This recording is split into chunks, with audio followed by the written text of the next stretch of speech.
Chapter number 1 है, उसका and पे पार्ट है concepts of motor learning a foundation for exercise and trans specific instruction. से पिछला लेक्चर जो है ना वो मैंने यूट्यूब पे ऐसे ही डाल दिया हुआ है, तो अगर आपने वो भी देखना हो तो मैं ग्रुप में लिंक शेयर कर दूंगी तो आप लोगों को पता लग जाएगा।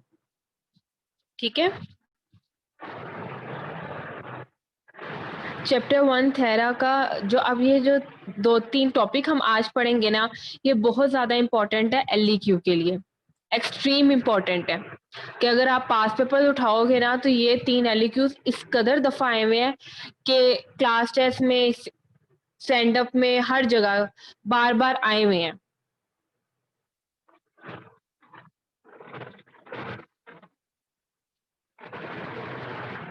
अच्छा, अब मैं स्टार्ट करने लगी हूँ। बिस्मिल्लाहिर्रहमानिर्रहीम। सबसे पहले concepts of motor learning a foundation for exercise and task specific instruction. Learning, motor learning की यहाँ पे बहुत बहुत ज्यादा इंपॉर्टेंट डेफिनेशन है, ये सामने हाईलाइट भी हुई है। इसका उसमें लिखा हुआ है कि is a complex set of internal process that involve the acquisition and relatively permanent retention of a skilled movement or a task through practice.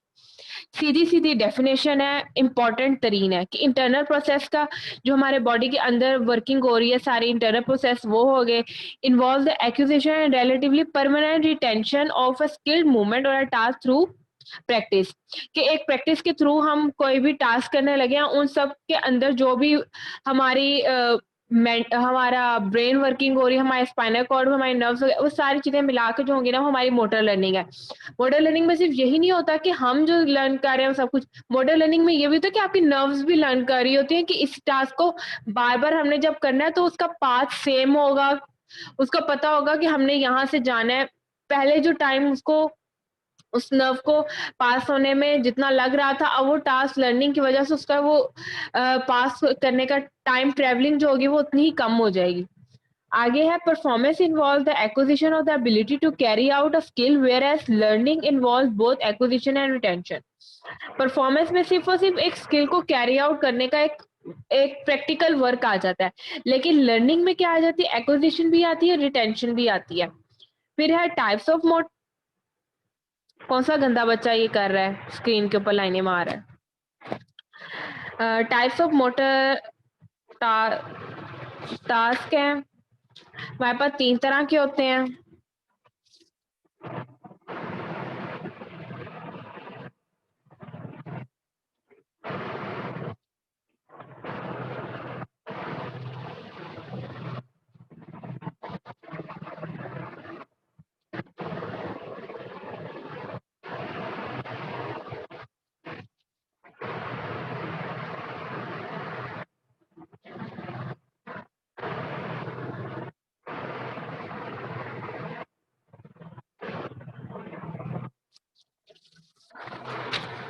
Discrete task, serial task and continuous task. Discrete task ये अगर आपने यहाँ पे से करना है तो यहाँ पे भी ये बिल्कुल ऐसे ही लिखा हुआ है, डेफिनेशन लिखो उसके बाद एग्जांपल दो, सही है। लेकिन अगर बहुत अच्छा एलईक्यू की फॉर्म में के जिस तरीके से पेपर में लिखोगे तो आपकी अच्छी प्रेजेंटेशन बनेगी, तो असिस्टेंस के ऊपर इसकी बहुत अच्छी ना एलईक्यू की फॉर्म में लिखा हुआ है। डिस्क्रीट टास्क में हाईलाइट की हुई है डेफिनेशन पहले की, discrete task involves an action or movement with a recognizable beginning and end. For example, आपने डिस्क्रीट टास्क की हमने एग्जाम्पल देनी है कि आप पुशअप्स करने लगे हो, एक स्टार्टिंग पॉइंट थी और एक एंड पॉइंट था, पुशअप्स किए, खत्म हो गया। ये हमारे पास होते हैं डिस्क्रीट टास्क, उसमें अब उसने उसकी एग्जांपल दी है। For example, grasping an object, doing a pushups, locking a wheelchair, kicking a ball, ये एग्जांपल्स हैं। ठीक है। और उसके बाद है सीरियल टास्क। सीरियल टास्क में कंबाइंड एक्टिविटीज होंगी। उसमें क्या कह रहा है कि a serial task is composed of a series of discrete movements that are combined in a particular sequence. For example, to eat with a fork. पहले आपने फॉर्क उठाया, फिर उसके बाद फॉर्क से आपने जो आपने चीज आपकी एडिबल थिंग है, आपने उसको उसके अंदर स्टक किया है, फिर उसके बाद आपने अपने माउथ की तरफ लेके आ रहे हो और फिर उसके बाद आपने च्यू करना है, वो तो अलग चीज होगी। तो ये सारे मिला के क्या हुए हैं, एक ये हमारे पास सीरियल आ गया, सीरियल टास्क। फॉर एग्जाम्पल, हम पेशेंट को बहुत सी जगहों पे हम उसे, जैसे हमने कहा हुआ है ना कि हमने, हमारा मेजर गोल क्या होता है कि हम लोगों ने क्वालिटी ऑफ लाइफ को इम्प्रूव करना होता है। बहुत से ऐसे पेशेंट हैं जिनके जो हमारे पास फ्रोजन शोल्डर्स के साथ आ रहे होते हैं, उनके जो शोल्डर जॉइंट है ना वो जैम होने लग जाता है एक तरह से। जैम होने से क्या मुराद है, उसमें ये होता है कि उनका ना जो शोल्डर जॉइंट है वो एक limited range of motion show करने लग जाता है। अब उनसे क्या होगा, उनसे ना इंटरनल रोटेशन हो पाएगी अपने शोल्डर जॉइंट की। कि इंटरनल रोटेशन से होता है ना कि आप अपने हैंड को ऊपर लेके जाओगे तो आप कॉम्बिंग कर सकते हो, ये सारी बातें। वो लोग कॉम्बिंग नहीं कर पाते हैं, वो शर्ट पहन नहीं सकते हैं। बहुत से उनके साथ ये होता है कि वो अगर उनकी एक्सटर्नल मूवमेंट जो है, एक्सटर्नल रोटेशन जो है वो लिमिट कर जाती है, तो बटन शर्ट के बटन टक इन नहीं, वो बटन आप नहीं कर सकते हैं शर्ट को। ये बात है। तो आपने उन लोगों को जो एक्टिविटी में वो लैग कर रहे हैं, वो एक्टिविटी आपने बार बार करानी होती है। आप उनको बजाय इसके कि आप उन्हें कहेंगे ये आप ये एक्सरसाइज करें और वो कहेंगे हमने तो एक्सरसाइज नहीं करनी है, आप उनको वो एक्टिविटी करवाते हो रेपिटेशन पे। तो उससे ये होता है कि रेंज ऑफ मोशन भी इंप्रूव होने लग जाती है और मोटर लर्निंग भी होने लग जाती है। फिर उसके बाद है कॉन्टिन्यूस टास्क। कॉन्टिन्यूस टास्क में continuous task involve the repetitive uninterruptive movement that have no distinct beginning and end up. For example आगे उसने मैंने इसकी यहाँ पे बिल्कुल यहाँ पे लिखा हुआ है to self stretch the hamstring patient must learn how to position and align his or her body and how much stretch force to apply to perform the stretching manoeuvre correctly. अब पेशेंट को बस इतना पता लग जाए कि एक exercise है वो करनी कैसे है, तो उसके मुताबिक वो एक कॉन्टिन्यूस टास्क के अंदर सीरियल टास्क होंगे, उसको वो बिगिन करेगा, स्टार्टिंग से लेके एंड तक जाएगा। डिस्क्रीट बिगिनिंग एंड एंडिंग नहीं होगी, लेकिन ये होगा कि उसके पास सीरीज होगी कि वो उसने अपने ये एक्सरसाइज को कैसे कंप्लीट करना है, ये उसके बारे में बात कर रहा है। फिर आगे आगे है continuous and progression of motor task. ठीक है, इसके अंदर जो है ना ये असिस्टेंट से करने वाला है। असिस्टेंट की ना मुझे ना पिक्चर सेंड कर देना, मेरा ना ये पढ़ने वाला रह गया था और मैं बताना भी भूल गई कि इसकी मुझे कोई पिक्चर सेंड कर दे। मुझे ना पिक्चर सेंड कर देना इसकी जरूर, मैं वहां से सही तरीके से बताऊंगी, उधर बहुत अच्छा लिखा हुआ है। फिर उसके बाद है क्लोज और ओपन एनवायरनमेंट। क्लोज एनवायरनमेंट हमारे पास क्या होता है, जिसमें हमारे पास एक पेशेंट और उसके इर्द गिर्द ऑब्जेक्ट्स हैं और उसने उनको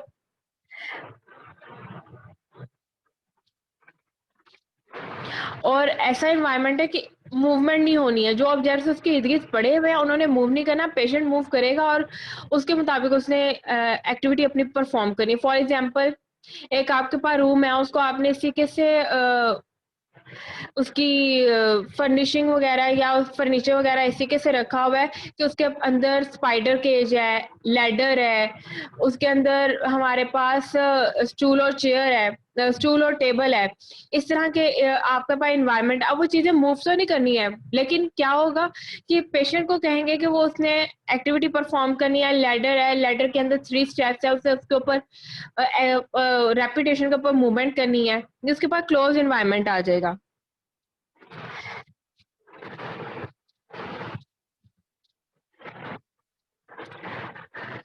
और इसके अलावा क्या हो सकता है कि आप स्टूल और टेबल है, आपने पेशेंट को उस पर बिठा दिया, उसके पास सामने वाटर रख दिया। अब आप वाटर के साथ उसे कहते हो कि आपने अपना ग्लास उठाना है और एक सिप लेना है। अब ग्लास उठाने में और उसको वापस रखने में क्या हो रही है, आपकी एल्बो फ्लेक्शन एक्सटेंशन होगी और रेपिटेशन पे उसके लिए मोटर लर्निंग होगी।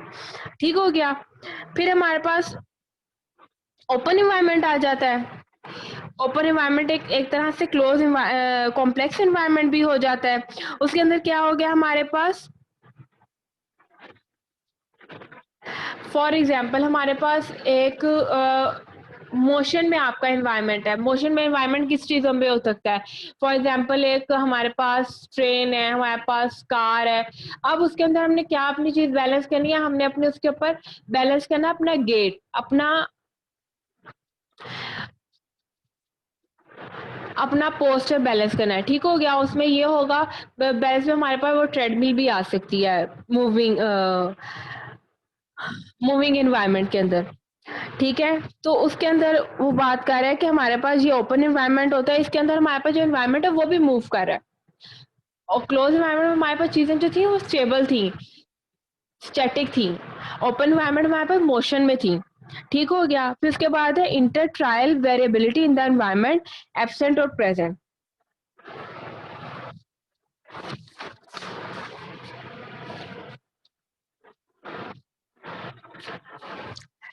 अब इसमें क्या बात आ जाती है कि हमारे पास एक आपने पेशेंट को एक्टिविटी करने को कहा है, फॉर एग्जांपल स्टैंडिंग है और सिटिंग है, ठीक है।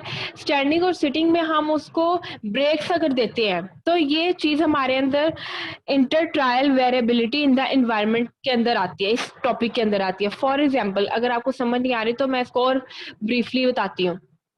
देखो, आप एक पेशेंट को कहते हो कि स्टैंड अप, वो स्टैंड हो रहा है, सिटिंग पोजीशन में था, स्टैंड हो रहा है, लेकिन जैसे वो स्टैंड हो रहा है आप उसको कहोगे स्टॉप। इन बिटवीन स्टैंडिंग और सिटिंग के दरमियान में जो पोजीशन हो जाएगी ना, वो उसको एक ब्रेकेज देगी उसकी एक्टिविटी में। ये बात कर रहा है वो इसके अंदर। अब इसको रीड कर लेते हैं, थोड़ा सा ये कॉम्प्लेक्स होगा आपके लिए शायद, तो मैं इसको रीड कर देती हूँ पूरा। When the environment in which a task occur is constant from one performance to a task to the next, that inter trial variability is absent. समझ आ गई बात की? आपने उसको कहा है स्टैंडिंग, सिटिंग से स्टैंडिंग में जाओ, आपने उसको कोई अंदर ब्रेकेज नहीं दी, उसको कहीं पे भी आपने स्टॉप नहीं किया, तो क्या हुआ है? इंटर ट्रायल वेरिएबिलिटी एब्सेंट है। The environment condition for the task are predictable, therefore little attention to the task is required. क्या हुआ है कि अब हमारे पास पेशेंट को अटेंशन एज पर कि आपने उसको दरमियान में रोका नहीं है, आपने बस कहा है कि सिटिंग से स्टैंडिंग में चले जाओ, तो उसको अटेंशन उस तरह नहीं चाहिए, बस उसको ये है कि अब मैंने अपना टास्क कंप्लीट करना है, ठीक है, इजीली हो जाएगा। Which offer enable the patient to perform two task at one time, sitting and standing की फॉर एग्जाम्पल हमने दिया। Some example of task without inter trial variability are practicing safe lifting techniques, using a box of same dimensions and weight, practicing the task of standing up but sitting down from one height or type of chair, or walking on just one type of surface। समझ आई मेरी बात की?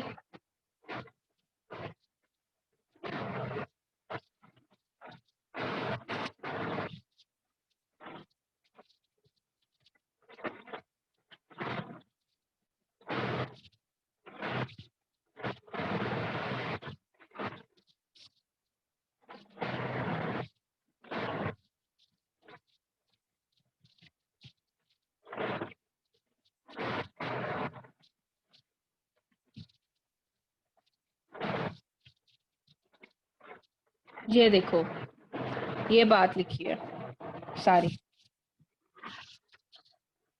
Our tasks become more complex when there is an intertrivalability in the environmental conditions, that is, when the demands change from one attempt or repetition of a task to the next। वही बात मैंने आपको समझाई है, breakages दे दिए, आपने उसको कहा है कि अगर आप ये कर रहे हैं तो दरमियान में आप इसको साथ लेके चले। पहले जो एक टास्क था सिंपल सा था, स्टार्टिंग इजी थी, स्टॉप जहाँ पे होना था, एंडिंग जो थी वो इजी थी, लेकिन अब आपने कहा क्या है कि कंडीशंस अंदर डाल दिया, वो चीजें क्या होगी, यहाँ पे अटेंशन भी ज्यादा रिक्वायर होगी, टाइम भी ज्यादा लगेगा, लेकिन क्या होगा, मोटर लर्निंग होगी इसमें भी। With such variability, the patient must continually monitor the changing demands of the environment and adapt to the new circumstances by using a variety of movement strategies to complete the task. Lifting and carrying objects of different sizes and weights, climbing stairs of different heights, or walking over varying terrain are tasks with inter variability. अब यहाँ पे क्या हुआ, inter variability present है, क्यों? क्योंकि दरमियान में हमने एक टास्क के अंदर कंडीशंस डाल दी हैं, स्टार्टिंग और एंडिंग सेम ही है, लेकिन क्या हुआ है, अगर आपने उसको स्टेप्स दिए हैं, स्टेप्स की जो है आपने हाइट जो है वो वेरिएबल दे दिया है, अब वो क्या करेगा, वो जो उसकी मोटर लर्निंग में एक तो ये था ना कि ऑलरेडी उसको लर्न हो चुका था कि ए सेम हाइट होगी तो वो बेशक आंखें बंद करके भी उनको चढ़, लेकिन अब यहाँ पे क्या सीन है कि आपने उसकी हाइट में वेरिएशन डाल दी है, अब उसको ज्यादा अपनी अटेंशन रिक्वायर्ड है, डिमांड्स के मुताबिक उसको अडेप्ट करना है, ठीक है। और यहाँ पे भी मॉडल लर्निंग है कि यही नहीं है कि सिर्फ सेम हाइट ही हो, वेरिएबल भी हो सकती है, ये उसको आपने टीच करना है। फिर आगे आ गया हमारे पास बॉडी स्टेबल और बॉडी ट्रांसपोर्ट। बॉडी स्टेबल में task that involve maintaining the body in stable position such as maintaining an upright position posture. मतलब ये कि कुछ पोजीशन हम लोग स्टूपिंग करते हैं टू लिफ्ट अप एनीथिंग। नीचे जमीन पे एक आपके पास ब्लॉक पड़ा हुआ है, ठीक है, आपने उसको उठाना है, तो उसको उठाने के लिए एक स्टूपिंग पोस्चर होता है। याद है जो आपने काइनी में भी पढ़ा था, काइनी में भी पढ़ा था, बायोमैकेनिक्स में पढ़ा था, जो लिफ्टिंग वाला चैप्टर पूरा था, उसके अंदर ये सारी बातें मैम ने बताई थी। तो एक पोस्चर मेंटेन किया ना, उसको कहा है उसने कि बॉडी स्टेबल। लेकिन जब हमारे पास एक चीज को दूसरी जगह पे लेके जाने की बात हुई है, तो यहाँ पे ये इसको भी मैंने लाइन अप किया हुआ है, patient moving from one place to another, ये हमारे पास बॉडी ट्रांसपोर्ट है, such as performing a transfer, walking, jumping और climbing. The task is more complex. समझ आ गई बात की? फिर आगे है manipulation of objects absent or present. आप लोगों की बुक पे भी सेम ही ऐसे है कि थोड़ा ऊपर नीचे है, यानी कि कुछ एक्स्ट्रा अगर लिखा हो ना तो मुझे बता देना, या फौरन पिक्चर लेके मुझे व्हाट्सएप कर देना, मैं उसको फौरन देख के ना बता दूंगी।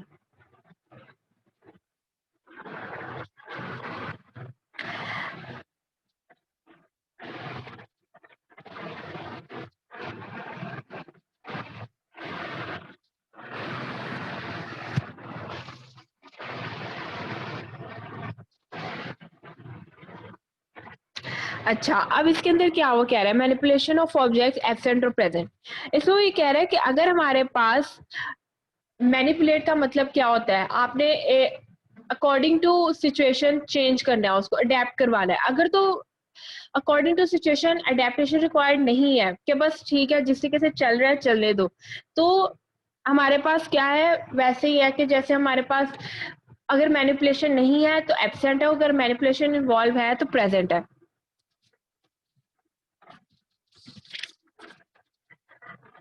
When a task is performed without manipulation and manipulating an object, it is considered less complex than if manipulation is the requirement of the task. Carrying a cup of coffee without splitting it while at home alone and walking from one room to another is more complex task than walking with hands free. समझ आ गई ना बात की?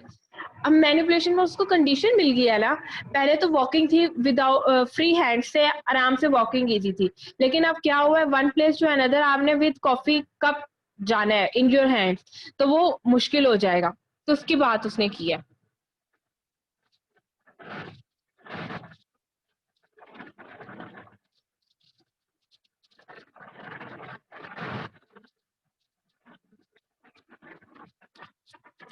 अब आ गया है कि टाइप्स ऑफ मोटर टास्क वो अलग है, वो हमारे पास क्या थे, discrete task, serial task, continuous task. लेकिन आ जाता है स्टेजेस ऑफ मोटर लर्निंग, वो हमारे पास तीन है, कॉग्निटिव, एसोसिएटिव और autonomic stage.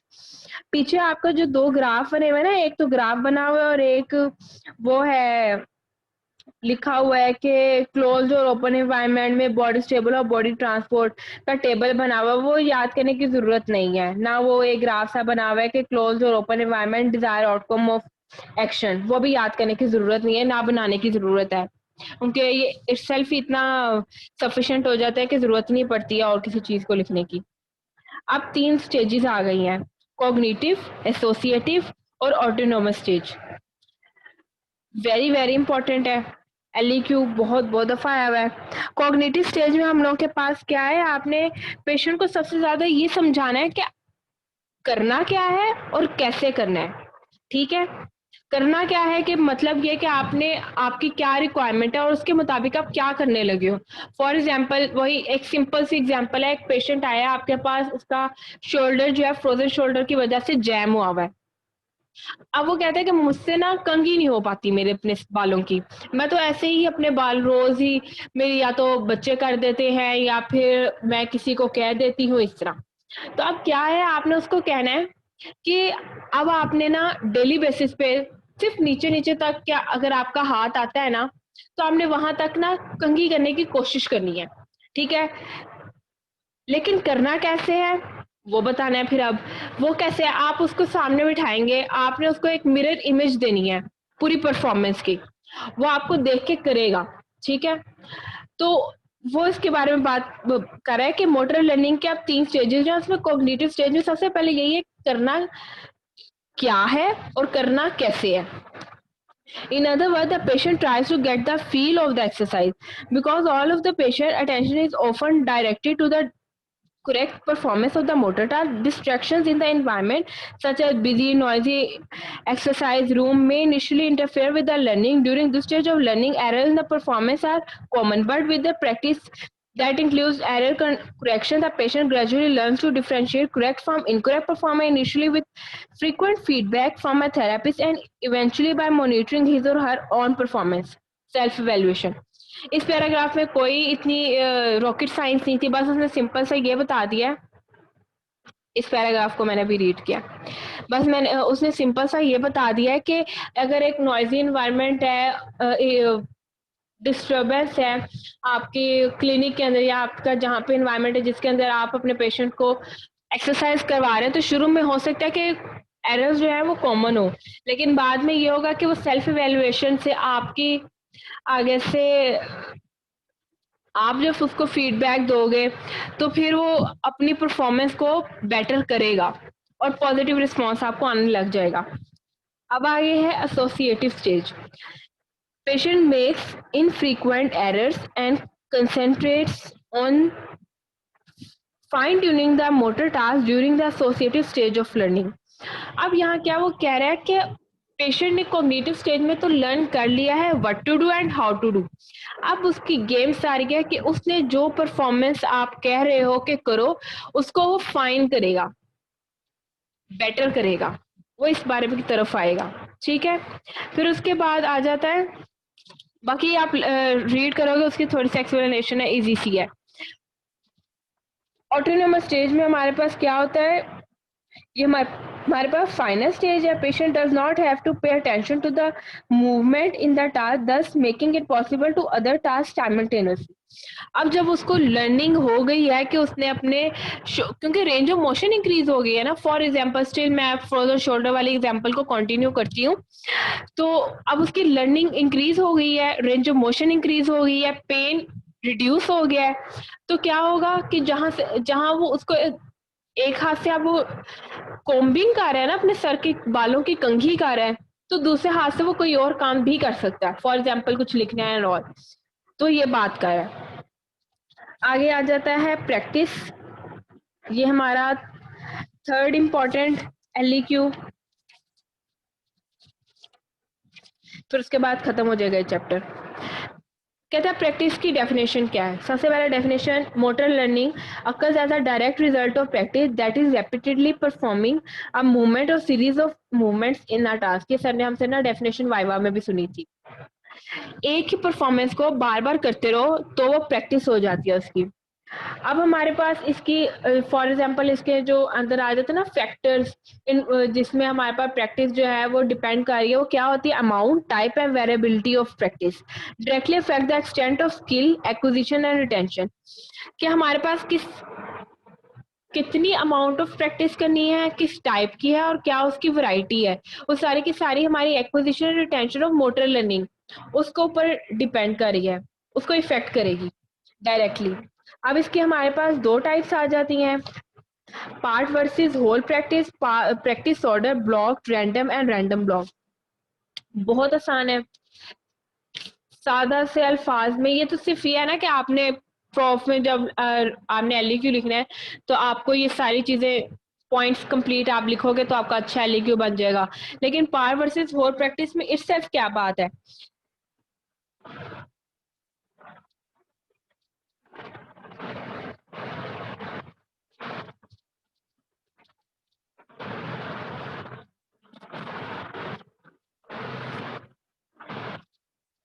Part versus whole practice, part practice की अलग डेफिनेशन है जो कि ये है और होल प्रैक्टिस की अलग है. आप इसको डिफरेंशिएट करके पढ़ोगे तो ज्यादा आसान होगा. Part practice has been shown to be most effective in early stage of learning, क्योंकि आपने उसको आहिस्ता आहिस्ता सिखा रहे हो ना, तो आप एक प्रैक्टिस के पार्ट्स बना दोगे, वो बात कर रहा है. और जबकि होल में क्या होगा, is more effective than part practice for acquiring continuous skill. आप एक कॉन्टिन्यूस टास्क करवा रहे हो. फॉर एग्जाम्पल मैं आपको एक बहुत आसान एग्जाम्पल देती हूँ. इसके अंदर आपने पेशेंट को फॉक से कांटे से ना खाना सिखाना है, ठीक है। अभी पार्ट प्रैक्टिस में क्या होगा, आप उसे कहोगे फोर्क उठाओ और फोर्क रखो, फोर्क उठाओ फोर्क रखो, कांटा उठाओ कांटा रखो, कांटा उठाओ कांटा रखो। ये पार्ट है of what, a continuous skill. Continuous skill क्या है, ईटिंग विद द फोर्क, कांटे से खाना इज अ कॉन्टिन्यूस स्किल, लेकिन फोर्क को उठाना फोर्क को रखना is a part of that practice. तो वो ये बात कर रहा है। लेकिन अब हॉल प्रैक्टिस में अब ये आसान है, क्यों, क्योंकि वो इरिटेट नहीं होगा कि बार बार मुझे यही सिर्फ इतना करवा रहे हैं उठाने को रखने को। अगर आप उसको कहोगे ना उठाओ, स्टिक करो अपने फूड को फोक के साथ और खाओ, और फिर उसके बाद फोक को रखो, तो उसके लिए ज्यादा आसान होगा। क्यों, क्योंकि उसको ज्यादा लर्निंग में हेल्पफुल होगा। वो ये बात कर रहा है। अब उसके अंदर से डिफरेंट एग्जांपल्स भी दी हुई हैं, such as walking and climbing stairs और serial task in which momentum और timing of the components the central focus of the learning process. ये तो ये मोमेंटम टाइमिंग हाइट, किसी के मोमेंटम टाइमिंग तो सारी गेम आपको समझ आनी चाहिए। पेशेंट को आपने मोमेंटम और टाइमिंग नहीं सिखानी है, सिर्फ आप टाइमिंग सिखाओगे। हाँ कि अगर आपने सेम हाइट के साथ लैडर या स्टेप्स को क्लाइंब करवा रहे हो, तो टाइमिंग आपने उसको कहना है भाई आपको इतने टाइम में करना चाहिए इसको अचीव। लेकिन मोमेंटम तो नहीं ना, उसको बस उसका बैलेंस और गेट, ये चीजें आप उसकी मैनेज करवा रहे होगे मीनवाइल। अब आ जाता है प्रैक्टिस ऑर्डर। प्रैक्टिस ऑर्डर में वो कहता है ब्लॉक, रैंडम और रैंडम ब्लॉक। इसके लिए ना अगर आपको ये देखो, ये है ना आप लोगों का एक ब्लॉक बना होगा, यहां से आपको समझने में ज्यादा आसानी हो जाएगी। वो कहता है ब्लॉक ऑर्डर प्रैक्टिस में सेम टास्क है, लेकिन अब उसके अंदर हमने सेम कंडीशन और प्रेडिक्टेबल ऑर्डर, इन अ प्रिडिक्टेबल ऑर्डर उसको कर दिया। सेम कंडीशन और प्रिडिक्टेबल ऑर्डर है, मतलब क्या, समझ इसको समझना अच्छे तरीके से। वो कहता है कि हमारे पास फॉर एग्जाम्पल आपने उसको एक 10 मिनट्स रहेंगे तो उसके बाद दोबारा रिज्वाइन कर लेना सेम लिंक के साथ ही। अच्छा, वो कहते हैं कि हमारे पास एक टास्क है, फॉर एग्जाम्पल आपने उसको कहा है कि आपने 2 मीटर है, आपने वॉक करना है। 2 मीटर वॉक में क्या हुआ है कि आपने हर्डल्स दे दिए हैं। अब हर्डल्स सेम डिस्टेंस में, ठीक है, तो और वो प्रिडिक्टेबल है, उसको नजर आ रही है, ठीक है। तो क्या हुआ है कि हमारे पास सेम कंडीशन है, प्रिडिक्टेबल है, पेशेंट को आसान हो गया है चलने में। वो उसको हर्डल के ऊपर से जंप करेगा, आगे चला जाएगा, फिर जंप करेगा, आगे चला जाएगा। लेकिन अब क्या बात आ जाती है कि अगर आप हमारे पास रैंडम ऑर्डर प्रैक्टिस में वेरिएशन कॉज कर दोगे इन एन अनप्रिडिक्टेबल ऑर्डर, क्या हो रहा है कि आप हर्डल्स दे रहे हो लेकिन अनप्रिडिक्टेबल ऑर्डर में है, तो हमारे पास क्या है, रैंडम ऑर्डर प्रैक्टिस, ठीक है। लेकिन रैंडम और ब्लॉक्ड ऑर्डर प्रैक्टिस में क्या, variation of the same task are performed in random order but each variation of the task is perform more than once, कि जो पेशेंट है वो उस वेरिएशन को भी लर्न करेगा। For example, the patient rises from a particular height or a style chair and then repeats the same task a second time before moving on a different height or a style chair. अब ये उसने कहा है कि same different height हुई है, लेकिन आप उसे कहोगे 2 टाइम करो या 3 टाइम करो इसी टास्क और फिर आगे मूव करो। फिर उसके बाद एंड पे है फिजिकल वर्सेस मेंटल प्रैक्टिस, ये आखिरी इसकी थर्ड टाइप बन जाएगी, ठीक है, प्रैक्टिस की। फिजिकल प्रैक्टिस में आप उसको प्रैक्टिकली परफॉर्म करवाओगे, मेंटल प्रैक्टिस में आप उसको कॉग्निटिव रिहर्सल करवाओगे, उससे पूछोगे कैसे कैसे करना था, आप उसको वीडियोस वगैरह दिखाओगे, उसकी लर्निंग इमेज प्रैक्टिस करवाओगे, ठीक हो गया, वो सारी बात आएगी। आगे फीडबैक है, वेरी इंपॉर्टेंट एससीक्यू है। Feedback is a sensory information that is received and processed by the learner during or after performing the attempt to perform a motor skill, कि उसके करने के बाद आप उसे फीडबैक लोगे कि आपका क्या रिस्पॉन्स रहा है, आपको पेन हो रहा है नहीं हो रहा, अब आपको अपनी रेंज ऑफ मोशन में कैसा फील हो रहा है, आप रिलैक्स फील कर रहे हैं कि नहीं। अब ये फीडबैक की टाइप्स हैं। एससीक्यू कंप्लीट कब होगा, जब आप डेफिनेशन के साथ आप उसकी एग्जांपल्स भी दोगे फीडबैक की। 3 तरह के फीडबैक होते हैं, knowledge of performance versus knowledge of result, intrinsic feedback, augmented जिसे एक्सट्रिंसिक फीडबैक भी कहते हैं। नॉलेज ऑफ परफॉर्मेंस जिसको केपी के साथ उसने रिप्रेजेंट किया है, इधर intrinsic feedback sense during a task or immediate post task augmented feedback usually verbal about the nature and quality of performance.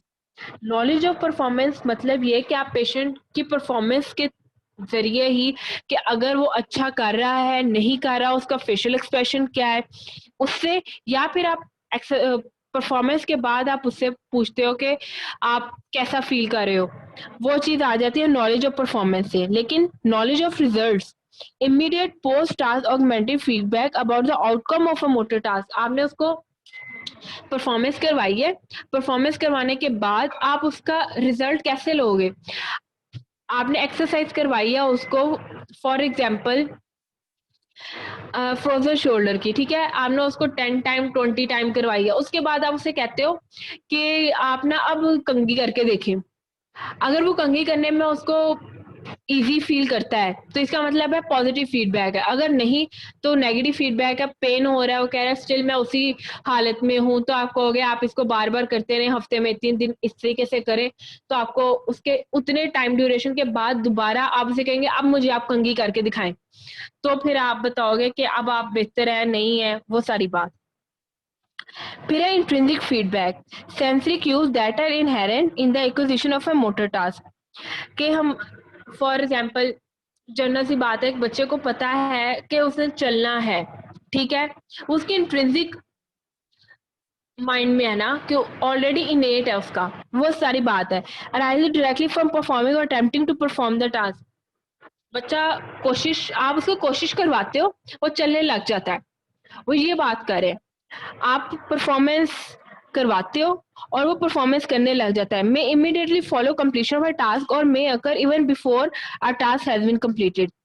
ये भी हो सकता है क्योंकि इनेट है ना उसका, तो अभी के लिए कंट्रोल वो, फॉर एग्जाम्पल कि अभी के लिए मीनवाइल उसका ये मसला चल रहा था, पेन की वजह से वो रेंज ऑफ मोशन कंट्रोल थी, उस जॉइंट को इतना यूज नहीं कर रहा था, तो रिस्ट्रिक्शन आई हुई थी। लेकिन अब क्या है कि हमारे पास आता तो है ना उसको करना, आप उसे करवाओगे वो कर पाएगा। Most often involve proprioceptive, kinesthetic, tactile, visual और ऑडिटरी क्यूज। समटाइम्स आपको क्या होता है कि सिर्फ उसको सिर्फ बताना होता है, आपने उसको गाइड करना है और आराम से कर लेगा, ठीक है, वो इसका इंट्रिंसिक फीडबैक है। Augmented or extrinsic feedback, sensory cues from an external source that are supplementary to intrinsic feedback and that are not inherent in the execution of the task. May arise from a mechanical source or from another source. For example, एक cerebral palsy का patient है, cerebral palsy के patient में क्या होता है, range of motion बहुत ज्यादा रिस्ट्रिक्टेड होती है, फ्लैसिड होता है, और बिल्कुल भी मूवमेंट नहीं हो पा रही होती है। लेकिन आपने उसको बैक टू मूवमेंट वाला सीन या टूवर्ड्स मूवमेंट लेके आना है। बैक टू मूवमेंट तब होती है जब आपकी ऑलरेडी मूवमेंट हो रही थी, मसला आया, मसले के बाद अब मूवमेंट नहीं हो रही। लेकिन अब एक सीपी का पेशेंट है, आपने उसको खुद ही फोर्स देनी है, सब कुछ आपने खुद करना है, वो एक्सट्रिंसिक फीडबैक में आता है। अब उसमें मैकेनिकल फोर्स में क्या आ जाता है, आप उसको कोई मैकेनिकल फोर्स में ये है कि आप जो सीपी के बच्चे होते हैं ना उनके लिए ना स्टैंडिंग पोस्चर में आप वो एक प्लैंक्स के साथ ना लकड़ी का एक ना ढांचा सा होता है और उसके अंदर ना बच्चे को खड़ा कर देते हैं आधे घंटे के लिए, 15 मिनट के लिए, ठीक है। और बच्चे को मीनवाइल ना आप सिर्फ ये करते हो कि खिलाते हो उसे, कहते हो उसको ग्रैब करना, चीजों को सिखाते हो।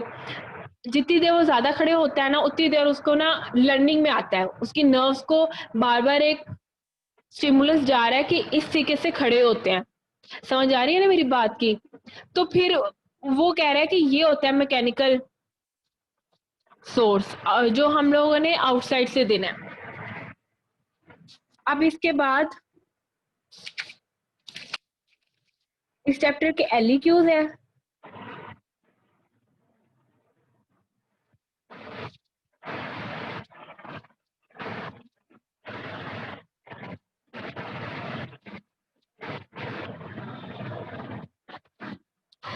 सबसे पहले critically analyze your own an acquaintance or a family member exercise history, then identify how a regular regimen of exercise could improve your quality of life or others.